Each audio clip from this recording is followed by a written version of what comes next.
sidoo kale kooxda Real Madrid ayaa hawada lagu dubtay kadib markii kooxda Manchester City 2-1 kaga badisay kulankii labaad ee xiriira.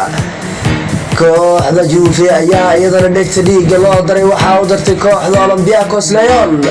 ciyaartaas ayaa ku soo ilaatay 2-1 iyadoo kulankii hore kooxda Olympiacos Lyon 2-1 kaga badisay dhigeeda kooxda Juve. waxay ka dhigan tahay in laga badiyay goolkii ahaa in ay gurigooda laga dhaliyay kooxda Real Madrid. kooxda Juve sidoo kale habeenka xiga ayaa jira kulan aad iyo aad kulankaasna waxaa ciyaari doona kooxda Bayern Munich kooxda Chelsea iyadoo lugtii hore ku soo ilaatay 3-1 halkii ay ku durdurisay kooxda Bayern Munich.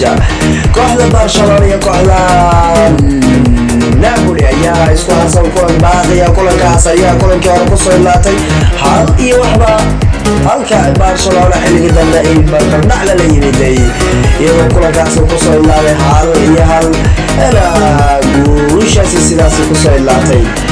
sidoo kale kulamada xiga ayaa idin soo tagin doona barta YouTube-ka Westbrook waxaan leeyahay la socod wacan haweenka hali wacnaado daawasho wacnaado.